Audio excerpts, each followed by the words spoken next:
Okay.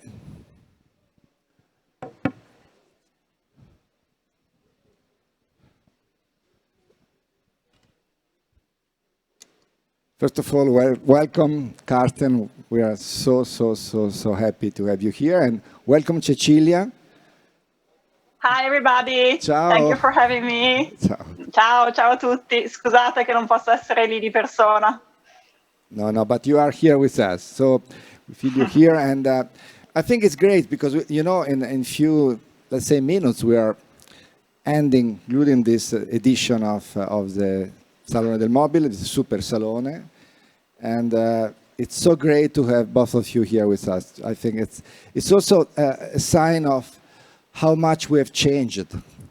The idea of exposing design and furniture in these last days. And so, Cecilia, maybe ask you to run a little bit our conversation because you know what we have done.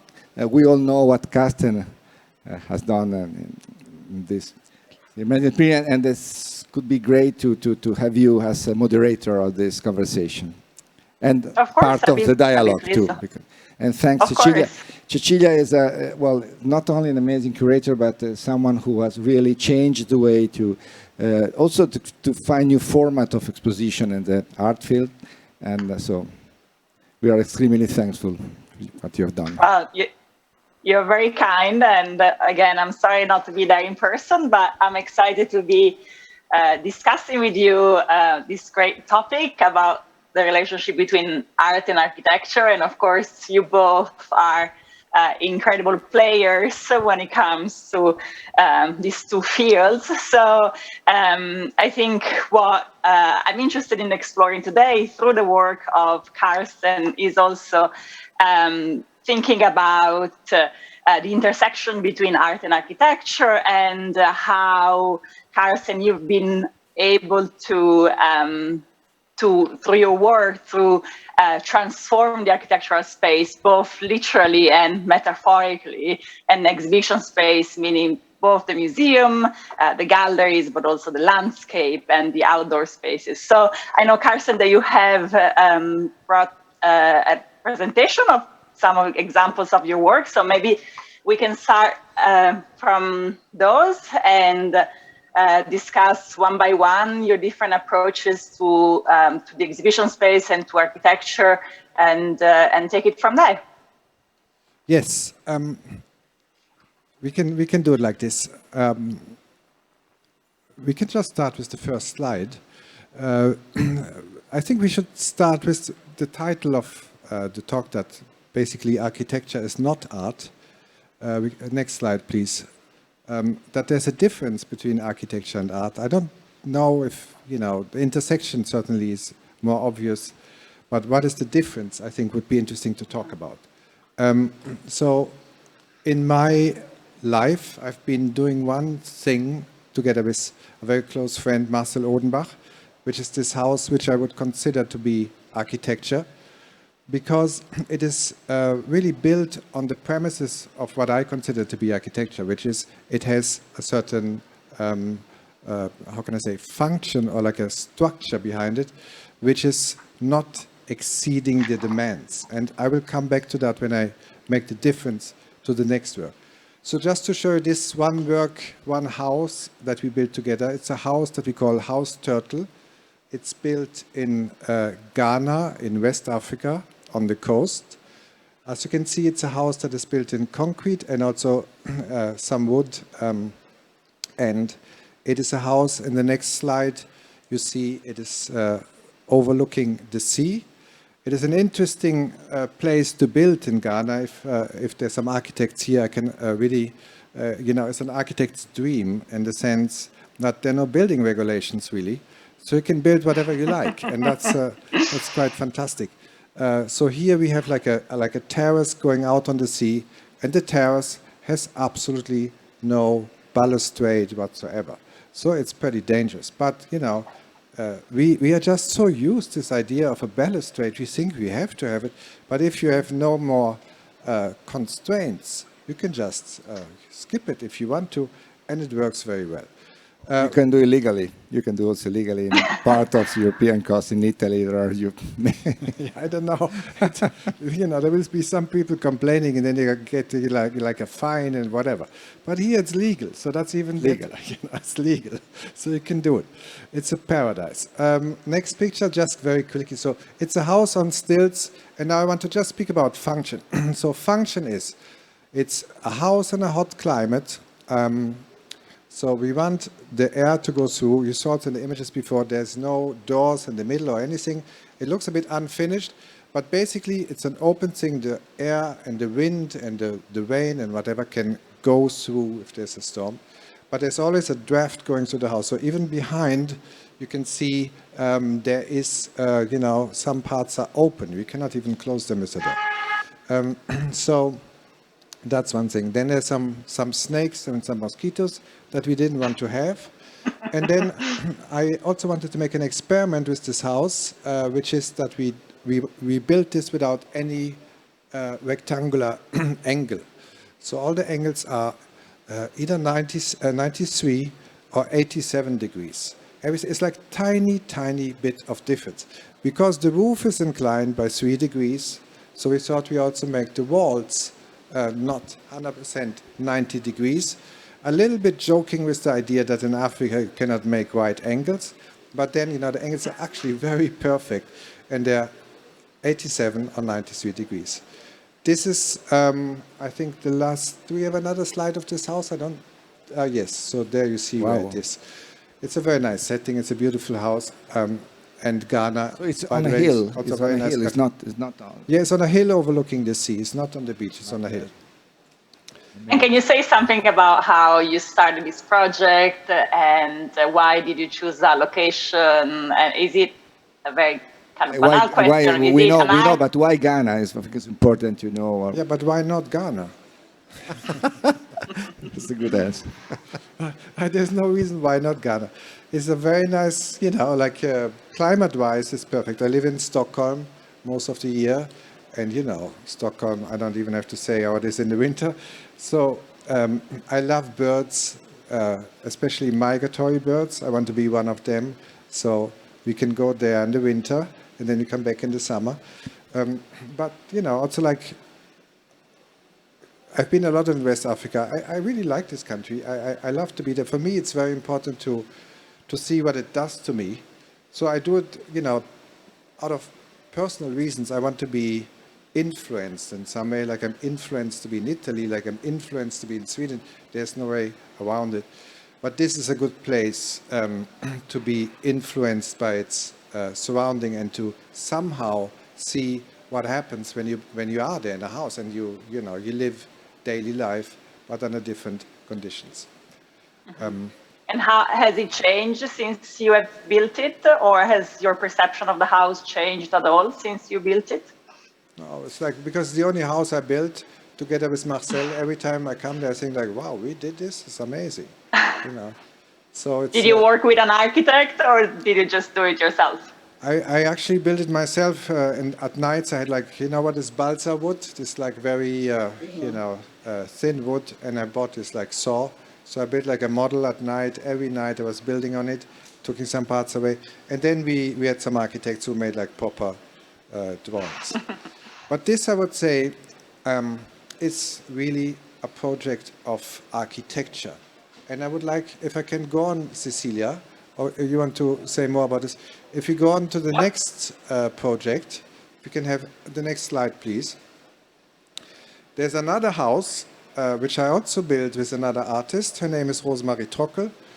And this, I would say, is not architecture. So I think it will become very clear what is the difference. This house is called House for Pigs and People. It is a house that we built in 1997 for the Documenta in Kassel. And this house is basically, it's just a very stupid architecture in the sense it's like a box with a door. And the house, as you can see in the next picture, you see a drawing of the house. It is actually divided in two parts. So you see the little entrance on the one side, and in the middle there's a glass wall, and on the other side there are pigs. And that's why this project is called House for Pigs and People. So it's about making more than building a house which has a certain demand and is, even if all the freedom of Ghana, where there's no reason to build a balustrade if you don't want to. Here there's another thing. So you see, the people could go in from this one side. The house is only half for human beings. They are stopped by this big glass that you see there. And they're laying on this inclined plane, and they can see the pigs on the other side. Yes, and the pigs, when they look at the humans through the glass, what they see is their own mirror image. So they don't even see the humans. But what happens is when you're there as a human being and you're laying on this inclined plane and you're looking at the pigs, first of all, it's a very nice thing to do because, they were very lively and they were beautiful and they had like little ones.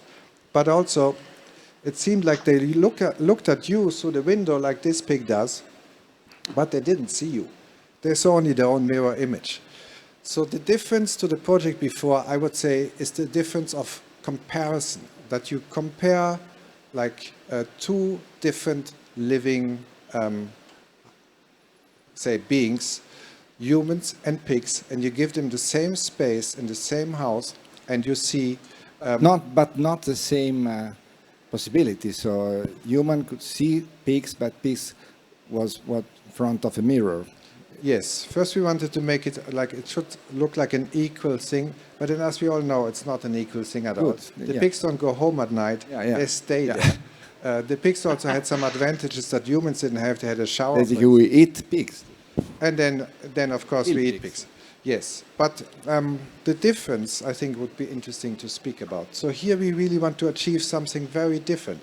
We want to achieve something extra that is like, I would say, typical for art. But it's not very, it's not... I mean, a kind of excess. Yes. So you have to go... Yeah.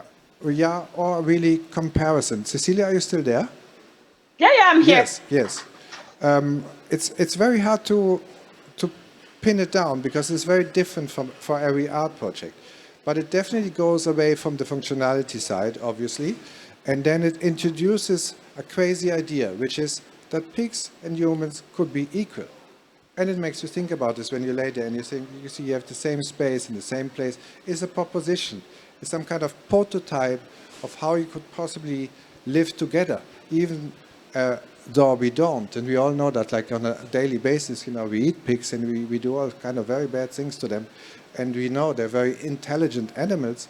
So it makes us consider our incapacity to understand something that is too foreign to us, but still has a life that is valuable. At a certain time, we cannot avoid to observing this image, to go back to what was happening in Southern Europe until, let's say, 50 years ago in Matera, in Sassari, Matera, where there was this case where people used to cohabit with cows and pigs. So it's amazing how sometimes art is going ahead and at the same time has a very strong reference to what was very close in time. Also, it's not aware of that.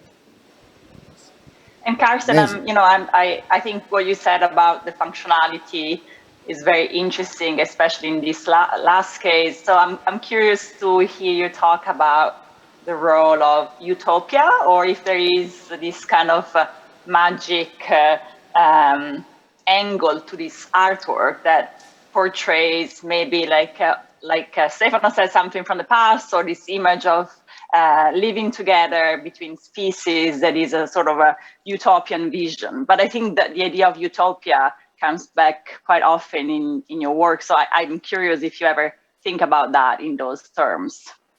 Yeah, but utopia, it's a very big question, I can say, because utopia is also like a very big idea.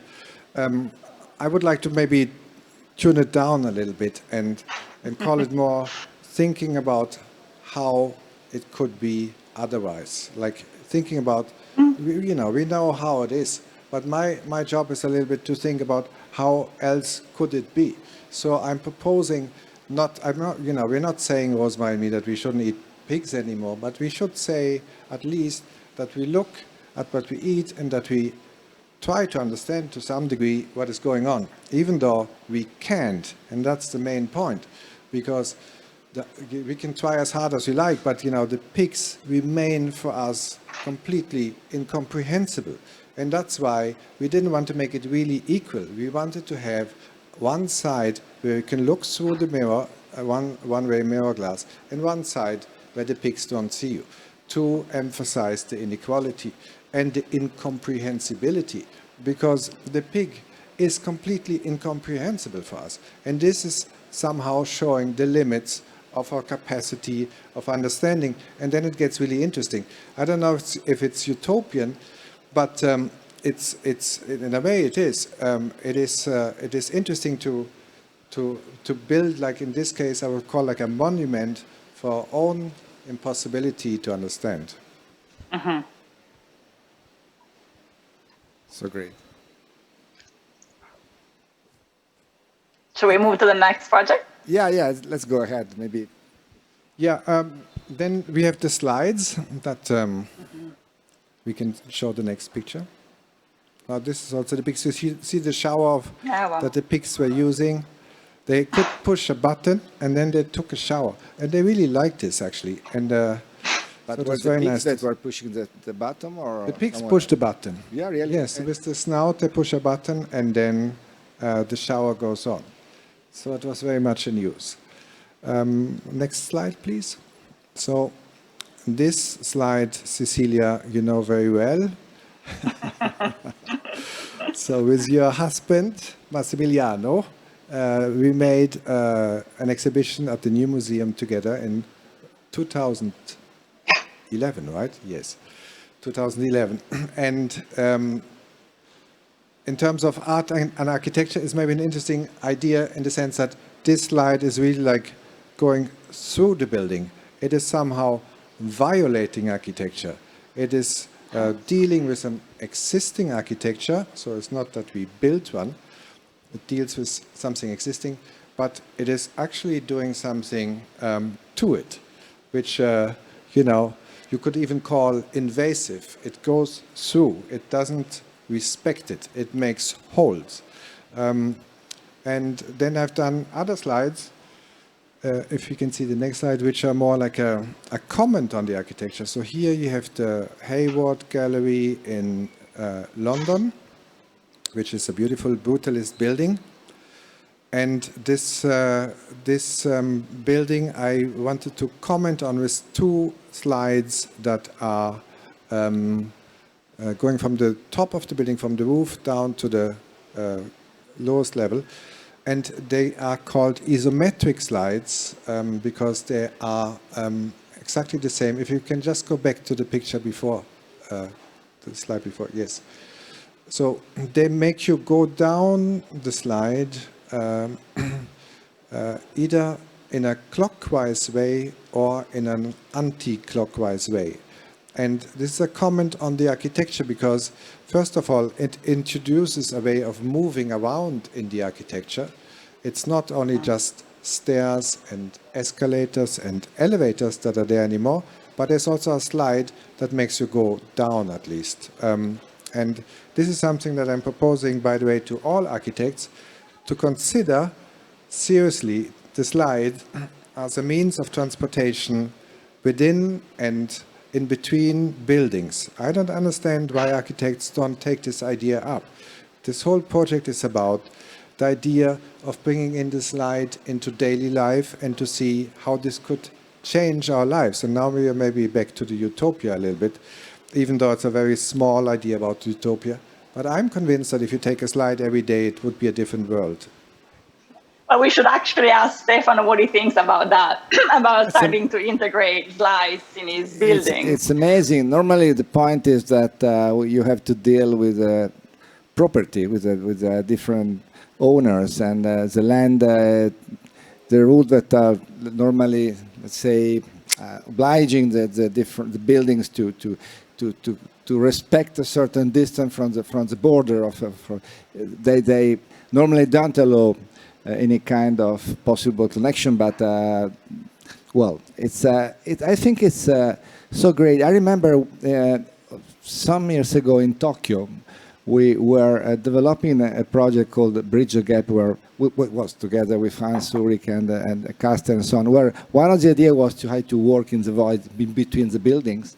So we were mapping an amazing variety of voids, and then trying to propose for any void an approach. It was not simply about architecture, but I believe this is an amazing way in which Castle is, let's say, putting in evidence a possibility, potentiality, and that's what art does and architecture normally doesn't do.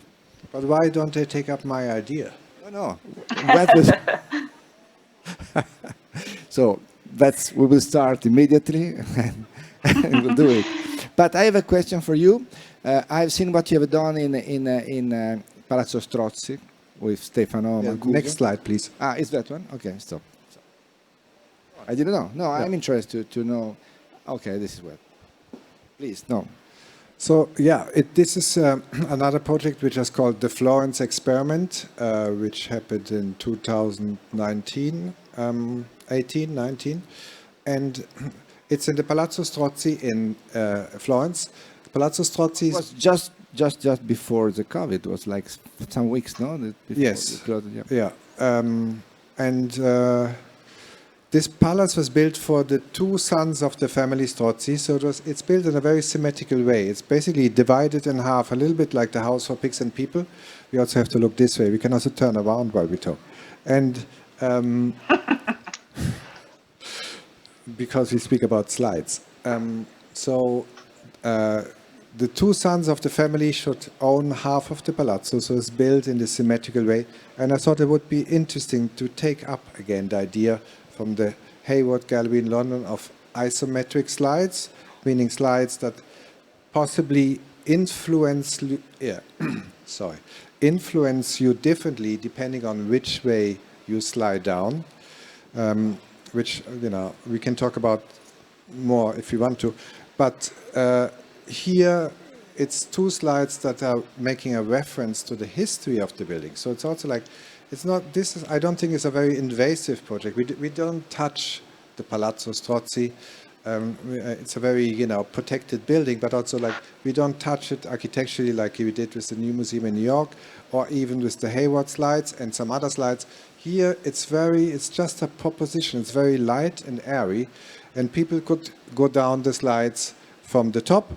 But here we introduced another notion which I think makes it into an interesting project, not just architecturally and also in terms of art, but here we introduce another notion, which is that we wanted to understand something about the intelligence of plants. Botanic in a different... Yes. So we wanted to know if plants respond to the emotion of a human being that goes down a slide in a certain way. And people that went down these slides, they had like a little pot here attached to their breast with a belt, if they wanted to. And they took down a little plant, a little bean plant, down the slide. Both of them they could use.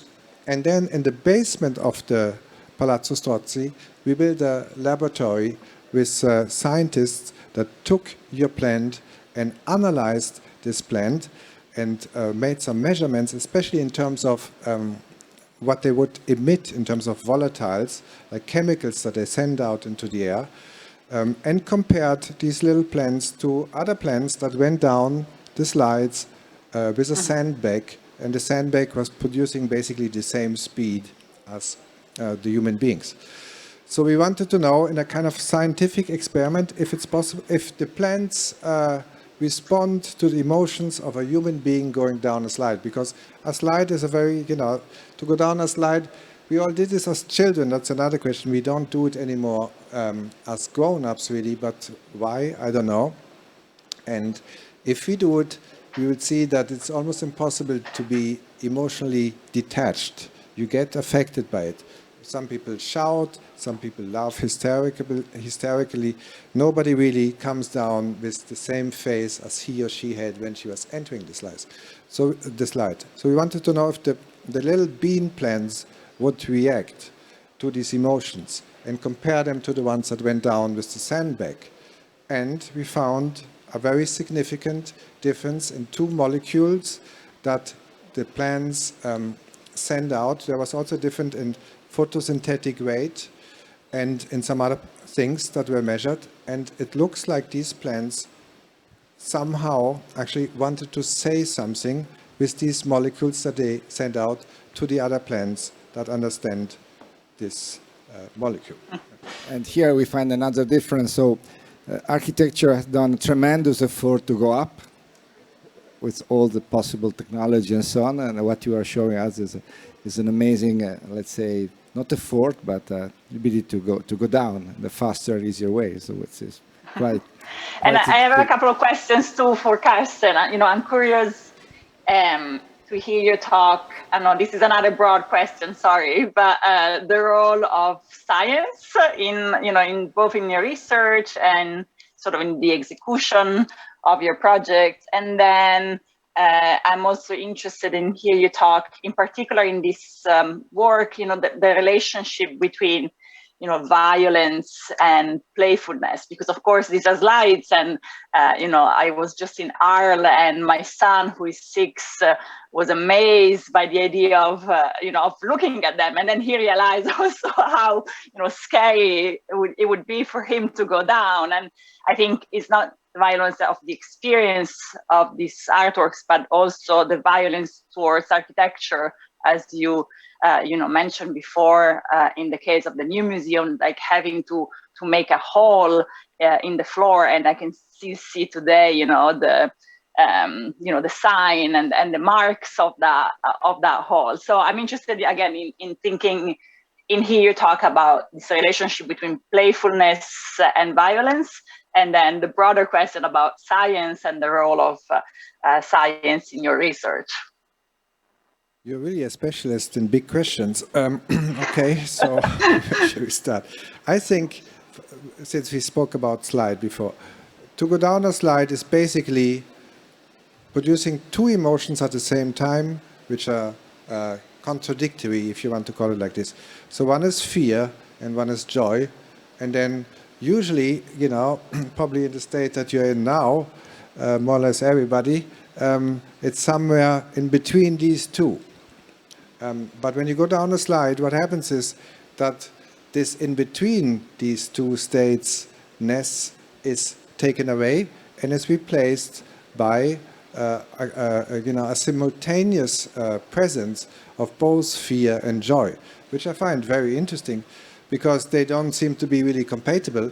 But they with this very simple means of a slide can be evoked and can then also be taken with you for the rest of the day, because the experience stays a little while and makes you then being under the influence, so to say. So whatever you do after this will be slightly different, and this is what I think is really interesting, that there's a way of changing people's decision behavior, for instance, without really knowing where this would go. So that's the fear aspect. I think that's very interesting. And then I always like to say that there was, but I hope I can say it now, there was a description of vertigo by Roger Caillois. It's like a French writer and a philosopher from the 1930s, where he said it's a kind of voluptuous panic upon an otherwise lucid mind. When you go down a slide, it works very well too. And then for the art and science thing, I don't know. I've been a scientist in my former life, and then I changed to become an artist. And I think it's actually very different. I don't think they have much in common.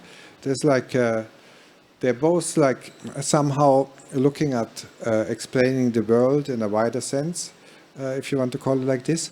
But they have so different means and approaches, and also like now, of course, like a whole cultural history of how this approach is, brought into form, that I think they are unable to talk to each other anymore. They have nothing to say.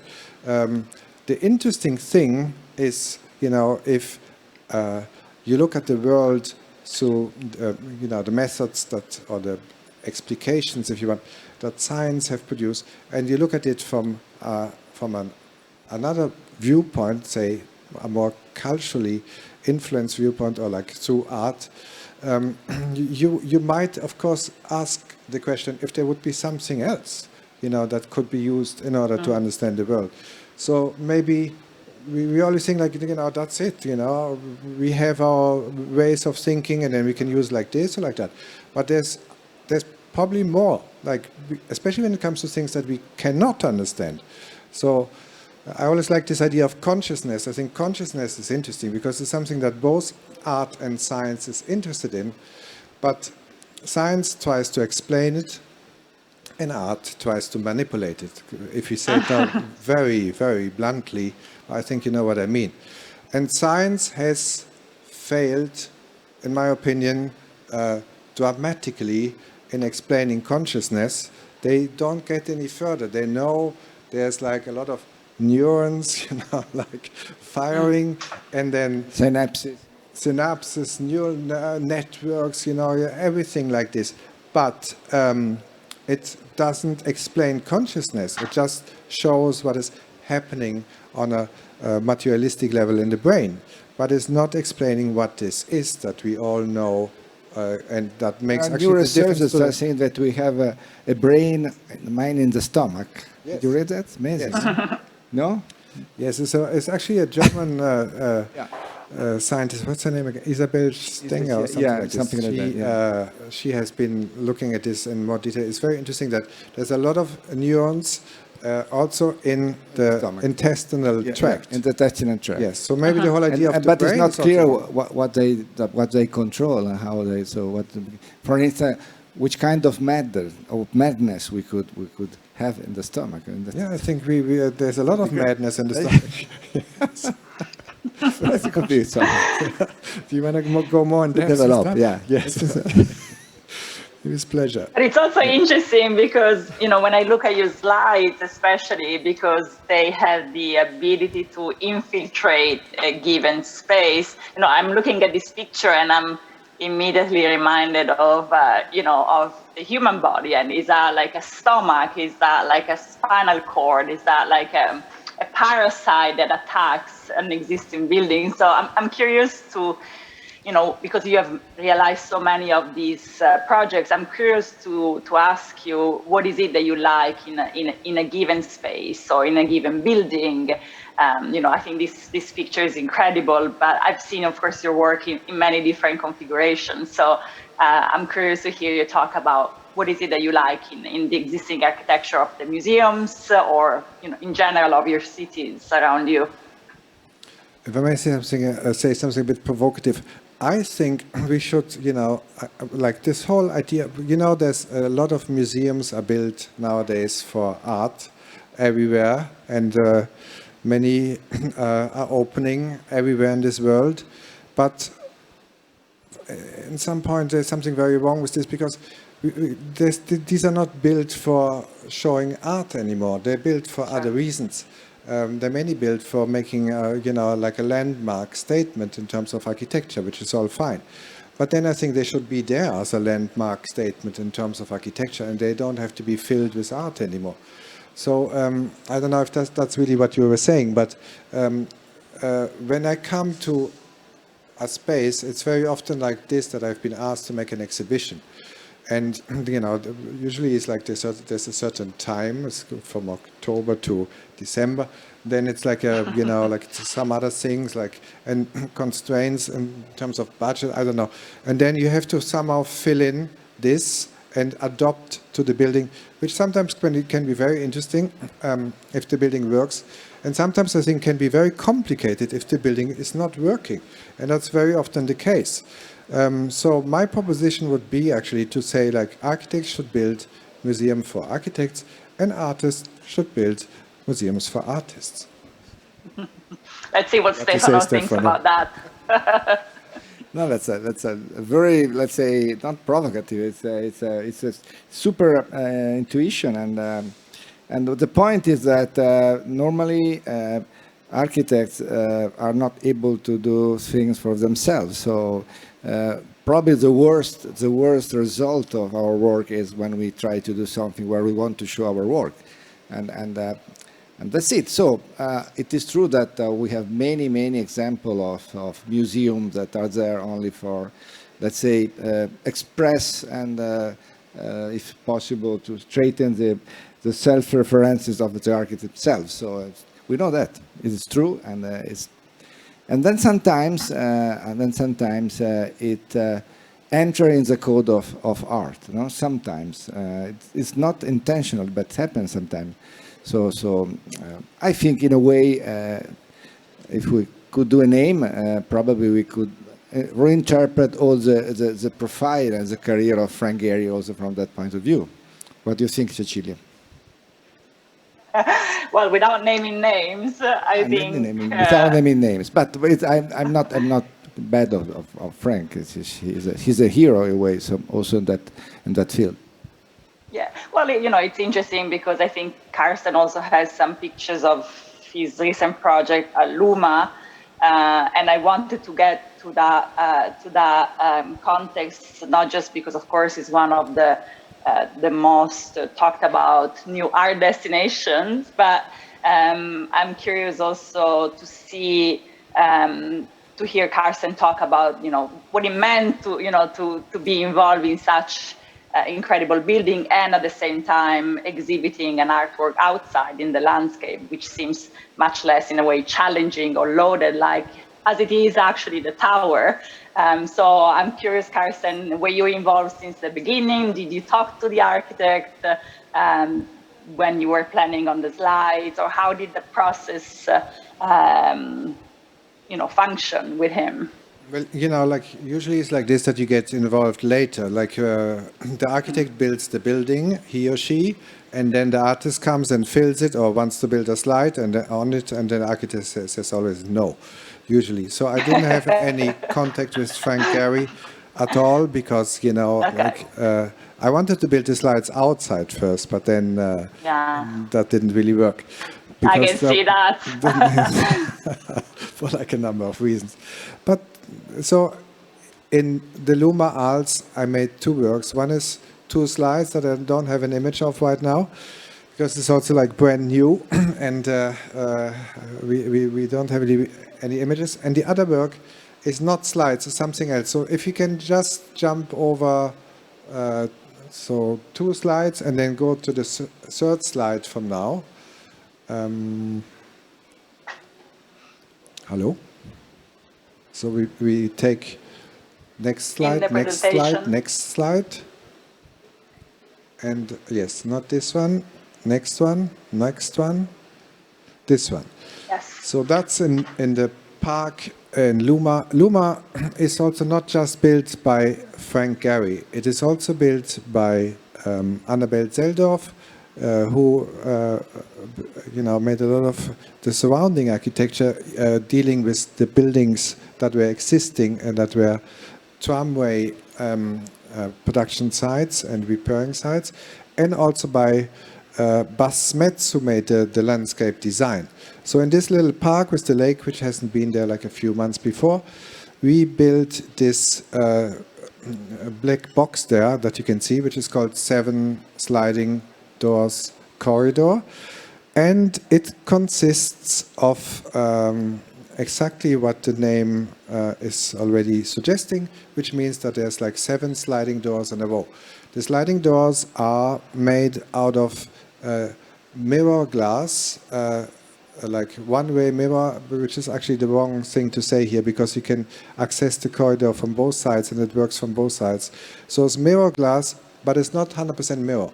So you can look partly through, and it's in different degrees. Maybe you see more on the next slide.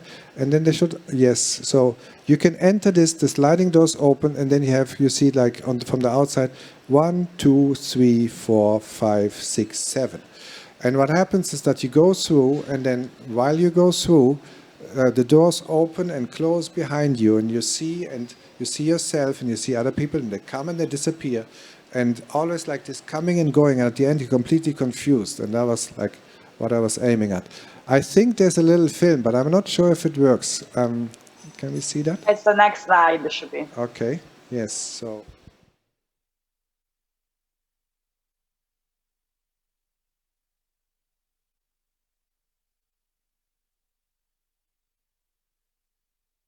Yeah, it's a little bit like to be on a train, you know. Sometimes when you when you cross kind of a train, you have this kind of amazing, super. And you've realized this work before indoor, is that right? Yes, we. I made this before indoors. I think the first one was like 2004 already, but when we used whole mirror. And then this is like I think the final thing. Now I will not do anymore. So that was like the best one ever, because it also has like this semi-transparency. It is also depending on the light outside. So if the sun is very strong, it's very look through. At night, it's basically 100% mirror. There's also like an acoustic element from the frogs underneath, and so I think it's very psycho. I saw a lot of frogs when I was there. It was really sweet. Okay. I think I just want to go back maybe for a second to Stefano, to the larger question about museums. And I'm curious to hear you talk about, thinking about who the client is, when you get commissioned a building, and of course, you get commissioned by someone in particular, but do you think of the functionality of the building, and when is the artist coming into the picture in terms of the client, who is not, of course, the only person that pays for the project, but is the person that will use the building the most, and of course with the public. So when does the artist come into place in your thinking about museums? Well, that's a good question. Normally, I think Carsten is right saying that the artist normally comes when everything has already been decided. So, and there are some, let's say, exceptions, but it's more about art pieces than artists. Just to give you an example, there is in the last 30 years there was one museum who was really different from the other, who was the Musée d'Orsay in Paris. It was probably the first example where the architect was an Italian architect, Gaolenti, was asked to design the space for every single art piece. And the Musée d'Orsay, I think, is still one of the unique examples of this approach to a collection in that case. So, but in that case, the artists were not there, because it's basically an historical museum, so the collection was a historical collection, and was more. But I have not at the moment recent example of interaction between architects and artists and, let's say, clients in real time, not in a, let's say, as a sequence of intervention, but a simultaneous way to imagine, design, and realize space. So that's something that you should do. We can try to do it. I think it's super interesting. Yeah, I think my proposition would be just to say one thing, to start with a book. Yeah. Because, you can very easily propose ideas for museums, especially in terms of a book, where you speak to artists how they would like to have a museum. I, for instance, like also the idea to have an underground museum. There are some examples, but even the Frank Gehry one in Arles is interesting because, you see a tower, but actually the main exhibition spaces are underground. And they're very big and very beautiful. That's in itself. Yes, so it's a surprise in that sense. But even like a museum that you wouldn't see at all, you just open a door, and then you can never understand how big it is, because you just have to walk through it. And all the different dimensions could be a very interesting thing. And I spoke to some other artists and also to some people interested in the meta, and some architects like Kjetil from Snøhetta, and everybody really liked this idea. So this could be very interesting to organize, to put some ideas together and to see where this would bring us. Super interesting. I have a question which is probably so general and probably superficial and maybe stupid, but it's about gravity. So I always thought that what you have done, what you do, is in a way, let's say that, obsessioned by the idea of gravity. Is this true or totally? Yeah, because I think it's one of the biggest constraints. It is, no? Every shape in the universe like at the same time we totally need it, because everything would fall out of place. But yes, I think gravity is probably one of the most underestimated forces in terms of we just take it as a given, but we don't really know what it means. Yeah. So, and since we cannot change it, I think the interesting thing is to imagine what could be if what would be if it would be if it would be different, if it would be less, if it would be more. But then I think, speaking of natural laws, I also have a proposition to make. There's one more natural law except gravity that hasn't been discovered. So now I'm making like a big statement here. So please take a notebook. No, but it's very simple. It's the law of change. Nothing can stay the same. It is very interesting it's a very simple idea. But I think the law of change, I don't know how it works, but I know it's there. It's another natural law. That's amazing. But yes, what I think we don't know is also that there is an energy in the universe which is pushing everything in the same direction. No? So the idea of the expansion, the only direction of the universe. Everything has to change. It doesn't change, or it's there's no everywhere. intention. It just has to change. It cannot stay the same. Yes. That's why architecture is also interesting, because it's meant to stay. But, it's relative. So if you just think about the law of change as a similar force to gravitation, I'm really speculating here, but, because I have no idea how it would work. But the law of change, I think, would be interesting to consider, probably especially in political terms, but also in with respect to everything else. Super interesting. I think that's a great. I don't know if we're running out of time or. We have here Maria Cristina, please come. So Cecilia and Carsten. Maria Cristina. Hello, good afternoon, everybody. Hello, Carsten. Ciao, Stefano. Thanks for all what you have done, and I think it's sorry I'm late. We need you to conclude this series of dialogues that you have imagined, produced, organized. Yes, first of all, it's so nice to see everybody together after so long. And see you. You can move the. Yeah, can I? Stay. Sorry.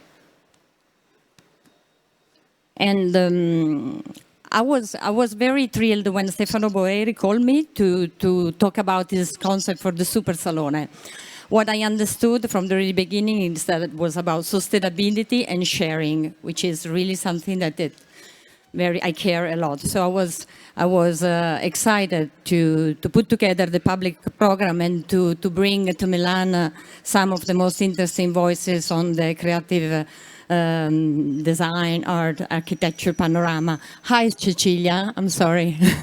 Hi. Ciao, ciao. Thanks for being here. You too. Sorry, I'm not really there, but. So yes, so this is what we've been trying to do to bring people to Supersalone.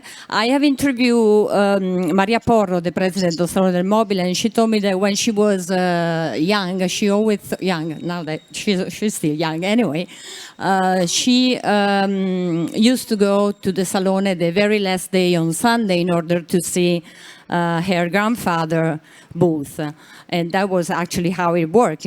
Like people, like normal people, not those that are in the field, were allowed to visit the Salone only one day. So I think that the idea of open this fantastic, some sort of, we can say, circus of creativity to everybody, it's very important. And the public talk is conceived with the idea of giving everybody the chance to listen to great profile, to great stories and expertise and adventure. So this was a little bit the idea of bringing people like Carsten or Alejandro Lavena, or the different talks that we organize with the moderator. We pick up some subjects that we thought are, crucial today. Of course, sustainability, the role of women within institution, different kind of things that we thought and we hope that you enjoyed. And I also want to thank Stefano Boeri for inviting me and the whole team that made this Supersalone possible. Thank you. Thank you. So, thanks, Maria Cristina. Thanks Cecilia, and thanks so much, Carsten. Not only for being here, but also for 2 or 3 super important, crucial suggestions you gave us. So we have to think about how to position the buildings, and this idea of non-reciprocity between pigs and humans. It's so strong and so important in this high-pocket way to talk about possible cohabitation with other species, which is it's very well. It's a trend, but it's and last but not least, your idea about to introduce a new law universe about change. Thank you so much. Thank you. Thank you. Thank Grazie you, a tutti. everybody. Ciao Cecilia, grazie mille. Ciao Ciao, Cecilia. Carsten, ciao Stefano, ciao Maria Cristina.